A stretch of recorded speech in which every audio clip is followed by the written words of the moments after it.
Good morning, everybody, and welcome to episode 112 of the Ask the Coach show, where PingSkills answers your table tennis questions.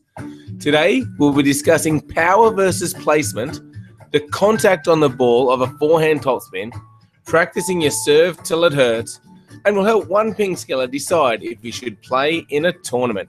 I'm Jeff Plum, and as always, Super Coach Alois Rosario is here with me to answer your questions. Welcome, Alois. Morning, Jeff. And how are you this morning? I'm very good, thank you. Excited for another show. And, it is. How about you? Yeah, all good. Great. Woke up on time. It's fantastic.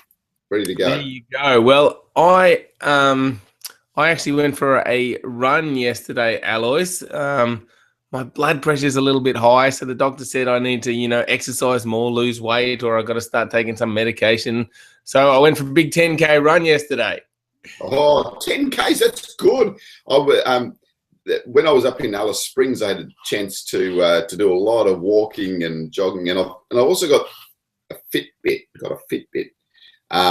So that I've been using to track my steps. So last week I did 110 Ks apparently, which I might add that your wife did in one day. Yeah, that's correct. Just over one day in the end, but yes, she did. Crazy stuff. Yeah. Oh well, that's good. Nice use of the Fitbit there, Alois. Yeah, so getting fitter, like it's really important for us. It certainly is, indeed. All right. The last PingSkills question of the day, Alois, was what is your best win? Do you have any stories for us? Everyone talks about that match against the Italian, I reckon. That's probably it. That's probably me. Yeah. I don't know. Absolutely. That was a good win. We're going to have to put a link in the show to that. If you haven't seen it, watch Alois in fine form with a forehand everywhere. It's impressive table tennis. Yeah, and what about you, Jeffrey? Oh, I'm going to have to go with the doubles at the Olympics. It's the first win for an Australian pair at doubles at the Olympics, myself and Brett Clark. Yep. And we were, playing in front of a home crowd, everyone cheering. And so, yeah, it was really, really pleasing, that win. Yeah, would have been a huge feeling, playing in front of your home crowd. Yeah, exactly, because you don't normally play in front of heaps of spectators. And here with the Olympics, it was like thousands of people. The stadium was packed. And, I actually think it really helped us get over the line in the end because the second set was pretty close. And I think they got a bit nervous. And we managed to just sneak over the line 22-20 in that second set. Back in the old days when you played up to 21, Alois. Yes, that was a good win indeed, Jeff. Indeed. So, the PingSkills question of the day is, how would you describe your playing style?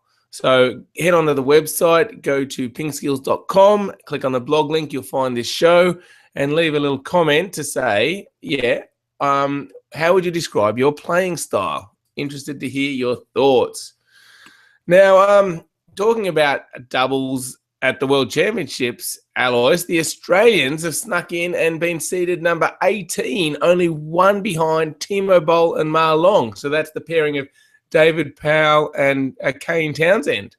Yeah, it's pretty amazing, really. I think so. They've obviously earned some points from the Oceania Cup, the recent Oceania Cup championships, and I think the previous one as well.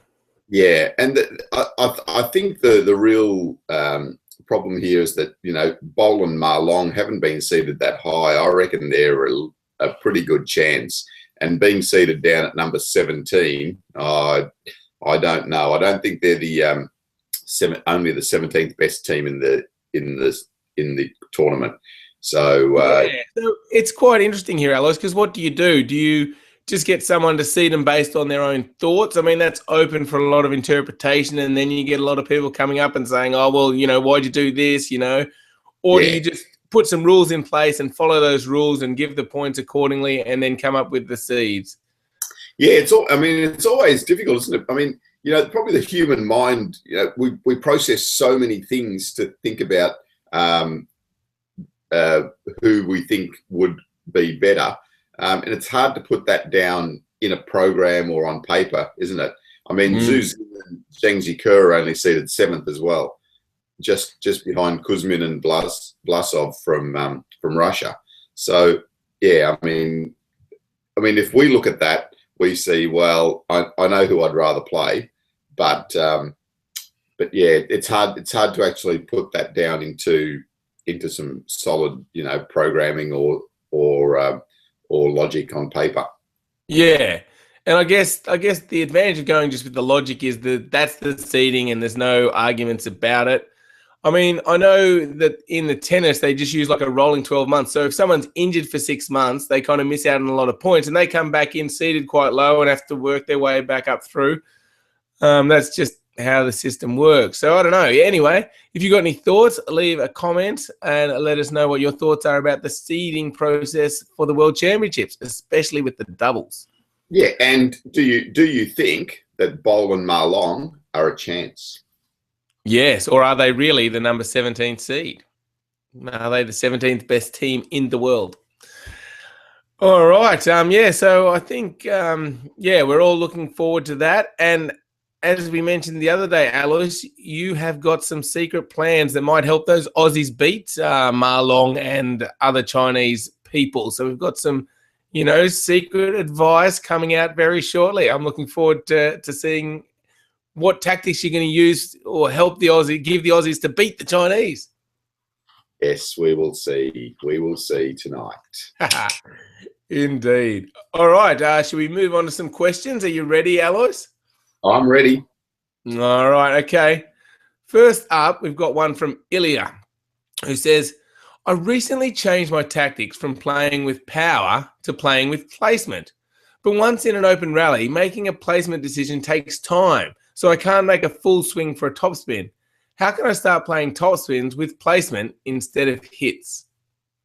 Yeah, so I think it needs to be a little bit more instinctive, Ilya. So it's not a matter of, there he's over there, I'm going to play the ball there, or you need to start to become a little bit more instinctive as to where you're going to place the ball. So don't try to process it too much, just play. You'll see where the other player is, you'll see where the ball is, just track the ball. Peripherally, you will see the other player, just play, just have a swing, and you'll make some mistakes as to your placement, but it'll get better. So don't try to process it too much, like play there, play there, play there. Just swing at it to start with. Yeah, that's interesting. And I kind of get what you're saying there, Alice. You got to be instinctive. But to start with, if you're not instinctive, it's a little hard to think, how can I be instinctive? And I guess we've talked about this before. It's a bit like driving a car. When you first learn to drive a car, you're like, there's so many things you've got to do. The steering wheels, the blinkers, there's another car coming. Am I going to be able to miss it? And it takes your full concentration. And then once you've been driving a few years, you drive somewhere and you don't even remember driving past a whole section. So here, when you're first thinking about this placement, it's hard to be instinctive. Have you got any tips, or is it just a matter of just playing over and over and over until you suddenly are able to do that? Yeah, it's definitely practice, and it's definitely just allowing yourself to play. Before a match, you can have some ideas in your head. So you understand that when you play against Jeff, okay, you need to topspin to his backhand. So in the back of your mind, you've got those thoughts, but in the rally situation, I mean, if Jeff's sitting on his backhand and waiting there, then instinctively you'll need to start to think about playing the ball over to his forehand side. So yeah, it's just a learning process, and a process that will come after a lot of practice and just a lot of playing. And that's why, another reason that this game takes so long to master. Indeed. And I guess in those rallies, you really don't want to be consciously thinking too much. You want it just to be all flowing and happening automatically. Yeah, that's right. Exactly. Initially, as I said, you can have your basic ideas and thoughts, but eventually, yes, it needs to just flow. All right. Well, thanks for the question, Ilya, and hopefully that has helped you out a little. All right. Now, David Levy, Alois, has jumped online and asked, is there any substitute for table tennis glue? Legally, no. So, I mean, the water-based glue is the glue that you need to use, and I think you should just stick to that. I mean, you can try other glues, but the problem will be that some might stick too hard, some mightn't stick enough. So if it sticks too hard when you try to take the rubber off again, you're going to ruin it. If it doesn't stick, then you have a problem. Yeah, the table tennis glues are manufactured with the right composition to be able to, just stick the rubber on effectively enough and not too hard. So Brilliant. Yeah, Yep. in the old days when you were allowed to use speed glue, players just used the rubber tire glue. So go down to your tire manufacturer or a tire place that they put tires on your car and change tires, and there were little bottles of green or blue, or I think we used to use the green tip top glue. So that works really well, but it's illegal because it has the solvents in it that you're not allowed to use anymore. Yeah, exactly. And there was a lot of debate over the health aspects of that, I guess, which is one of the reasons why they banned all that. So, yeah. So we recommend, David, just sticking to the water-based table tennis glues. I mean, you don't need to use them very often. You don't need a lot, so they're not that expensive. So it just makes sense. Just get the water-based table tennis glue, use that, and you'll be fine. All right. Thanks for the question, David. All right. Next up, Alois, is a question from Mohammed. And Mohammed says, in the forehand topspin against block, do we purely brush the back of the ball, keeping the start and finish positions and the angle closed? Or is the contact something between hitting and brushing at the same time? Yeah, so the actual contact will depend on the type of ball that's coming to you. So if there's a lot of topspin on the ball, then you might want to close the racket face over a little bit more to counteract that topspin. If it's a flat ball, you might have that sort of contact. If there's backspin on the ball, then you want a more brushing and lifting contact on the ball. So it really depends on the type of ball that's coming to you. There's always, though, a mixture of hitting and spinning. So and so it's just a trade-off between how much flatness and how much brush you're getting on that contact. So it always just depends on the ball that's coming at you. Yeah, and I guess we talk about that in our forehand topspin video a bit, Alois. You know that you need some topspin to get the ball to dip on. So, and neither's wrong or right if you're getting the ball on the table. You can hit it a bit flatter or a bit more topspin, and depends what you're going for. You might want a slower topspin just to mix things up, in which case you'd brush it a little more. You might want a faster one where you hit it a little bit more. So I guess, a good thing to do is probably just get out on the table and practice hitting it with slightly different contacts and just getting used to the different feel and what works for you. Yeah, and again, another reason why the game's so interesting, because you can do all these different types of things and have all these different types of contacts, and the ball can still go on the table, but you're getting different types of shots yourself. So yeah, great game, this table tennis. Great game. Absolutely. Well, thanks for the question, Mohammed. And yeah, get out on the table and practice a few variations and get used to the feel and the different effects of the different contacts. Next up is a question from Steve. And Steve says, I bought my ball collection net and I've been practicing my serves as much as possible. The first day I received it, I must have served 1,000 balls. But today I noticed that my left shoulder is sore. Yes, I'm a lefty, but am I doing something wrong? Steve, probably not. Probably it's just an overuse injury. The muscles in your shoulder just aren't used to doing that action so often. I mean, don't overdo it. That's the thing. Don't get it to a stage where you can't move your arm and that sort of stuff. So, whereas it's great that you're practicing so much, just think about just managing a little bit. I mean, if it is really sore for a while, then you probably need to go and see someone. But it's probably just muscular. So, I don't think you're doing anything wrong. Yeah, that's good news. And I guess you should just work your way up maybe to the 1,000 serves. So maybe start with 100 a day until you get a bit more used to it. Yeah, it's always difficult though, isn't it, Jeff? When you get something new like that, you just want to use it, and you're just like so keen to use it. So yeah, I mean it's hard, but just try to be a little bit more temperate about the amount of serving. It is hard. Now, just on the serving, Alois, a sore shoulder, a sore shoulder. Try and get it right. A sore shoulder.